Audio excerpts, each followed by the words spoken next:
की परिभाषा रामचरितमानस के हिसाब से जीना होगा, आपको गीता के हिसाब से जीना होगा, आपको आदर्श के हिसाब से, मानवों के हित के हिसाब से जीना पड़ेगा, आपको अमानवीय कृत्य से बचना पड़ेगा, आपको पालघर के संतों की निर्दयी हत्या करने का अधिकार नहीं होगा। ये हिंदू राष्ट्र की कल्पना है, और ये अगर बुरी कल्पना है और गलत कल्पना है, ये गलत संकल्प है, तो कोई हिंदू साथ ना दे। और सही संकल्प है तो जैसे आज राम मंदिर की यात्रा में सबकी आंखें डबडबाई, ऐसे हिंदू राष्ट्र के लिए और आगे बढ़े। तो क्या ये मान लें कि राम मंदिर बन जाने से हिंदुत्व का, सनातन का मिशन पूरा हो जाएगा या कुछ बाकी रह जाएगा? अभी तो ज्ञानवापी बाकी है, मथुरा बाकी है। तो मतलब विवाद कभी खत्म नहीं होगा? विवाद नहीं, ये तो संवाद का विषय है। पर दूसरे धर्म के लोगों के लिए तो ये उनकी आस्था का विषय है। उल्लू को तो दिन बेकार लगता है, तो उससे हम किसी की आंखों का चश्मा नहीं बदल सकते। ये उनकी टेंशन है, हम उनकी आस्था, हमने उनके भगवान को तो बुरा कहा नहीं, उनके भगवान के कपड़े उतारे नहीं, हमने उनके भगवान को कभी जो है सबूत मांगा नहीं, उनके भगवान के खिलाफ बोले नहीं, उनके भगवान के ऊपर हनुमान जी बैठाए नहीं। हमने तो आपकी अवहेलना, पर हमने तो उनके पूरे धर्म स्थान को ही हटा दिया और वहां हमारे हटाए थे, हमने वापस लिया। क्या उल्टी बात करती बहन आप? नहीं, मैं तो सवाल पूछ रही हूं। हम तो आपको जवाब दे रहे हैं। हमारे राम मंदिर के जन्मभूमि पर जहां प्रभु श्री राम कई हजार वर्षों से ऋग्वेद, सबसे प्राचीन वेद है, उस ऋग्वेद के प्रमाण पूज्य जगत गुरु तुलसी पीठाधीश्वर गुरुदेव भगवान ने सुप्रीम कोर्ट में दिए राम जन्मभूमि को लेकर।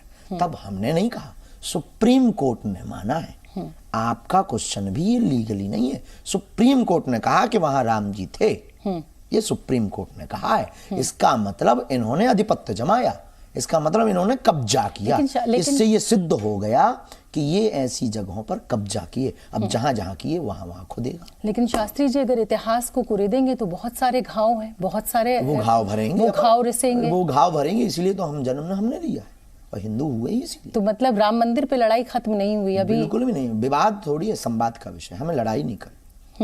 तो जो 2-3 चीजें बची हैं उनको ठीक कर दो यार। लेकिन अब तो मलंगगढ़ के किले का भी जिक्र आ गया है। मतलब ये अभी तक तो काशी, मथुरा और राम मंदिर की बात होती थी, अब मलंगगढ़ किले का भी जिक्र होने लगा है। तो ऐसे तो हजारों मंदिर हैं, ऐसे हजारों विवादित स्थान हैं। तो क्या ये जहां वास्तविक रूप से अवैध कब्जा किया गया, उसके लिए भारत में न्याय प्रणाली है, उसके लिए भारत में एक व्यवस्था है, संविधान है। यहाँ पर जो है जज हैं, मजिस्ट्रेट हैं, वकील हैं, वो न्याय करेंगे। हम सब अपनी आस्था के सबूत रखेंगे, हमारे जो वेदों के सबूत हैं उनको रखेंगे, रामचरितमानस के सबूत रखेंगे, और अगर वो सबूत बोलेंगे तो वहां पर लेकिन जब राम मंदिर का फैसला आया तो देश के मुसलमानों ने दिल से स्वागत किया। करना तो क्या अब उनकी भावनाओं का ख्याल आगे नहीं रखा जाना चाहिए, या इस विवाद को बढ़ाते? हमने मक्का मदीना पे कभी उंगली नहीं उठाई, अजमेर पे हमने कभी उंगली नहीं उठाई, हमने अजमेर के ऊपर तो कभी नहीं गए हम। हाँ, तो हम भावनाओं का ख्याल कितना रख रहे हैं आप ये तो देखो, कितने सहनशील हैं।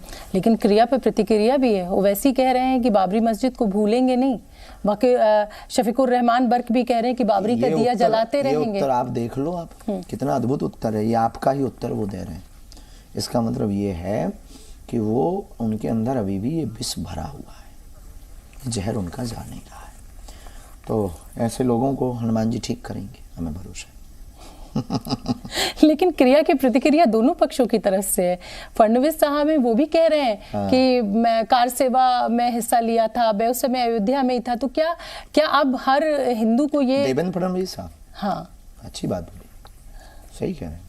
तो हर व्यक्ति अपने अपने हिसाब से कार सेवा कर रहा है। आप अपने आश्रम में कार सेवा कर रहे हैं, हम अपने काम में कार सेवा कर रहे हैं। लेकिन क्या अगर हमारी कार सेवा से किसी दूसरे धर्म के लोगों आहत होते हैं तो क्या उस कार सेवा को हमें सही मानना चाहिए? हमारा धर्म सनातन ये कहता है हिंसा परमो धर्म, लेकिन हिंसा धर्मो तथैव च। जब इंसान ही नहीं बचेगा, इंसानियत खत्म हो जाएगी, तो धर्म की रक्षा कौन करेगा? तो हमने सिर्फ लोगों को ये कहा है कि हमें विवाद नहीं चाहिए, संवाद चाहिए, पर आप हमारी आस्था को मिटाने का प्रयत्न नहीं करेंगे। हम आपकी आस्था के साथ खिलवाड़ नहीं करेंगे, पर आप हमारी आस्था के साथ खिलवाड़ नहीं करेंगे, ये भी आपको अधिकार नहीं। लेकिन हमें कहीं कोई लकीर, क्या आप शास्त्री जी सोचते हैं कि हमें कहीं कोई लकीर कि अब बस यहाँ तक हमें रुकना होगा? संसार नहीं रुक रहा तो ये लकीर से कैसे रुक जाएगा? संसार तो अनवरत बढ़ता चला जा रहा है। वैज्ञानिक कहते हैं कि ब्रह्मांड पसरता जा रहा है, फैलता जा रहा है। तो ये लकीरें तो कभी, ये लकीर खींचना हमें तो ये लगेगा कि एक सठता वाली बात है। चलिए ओवैसी और बर्क शोर मचा रहे हैं, समझ में आ रहा है, लेकिन कुछ अपने ही धर्म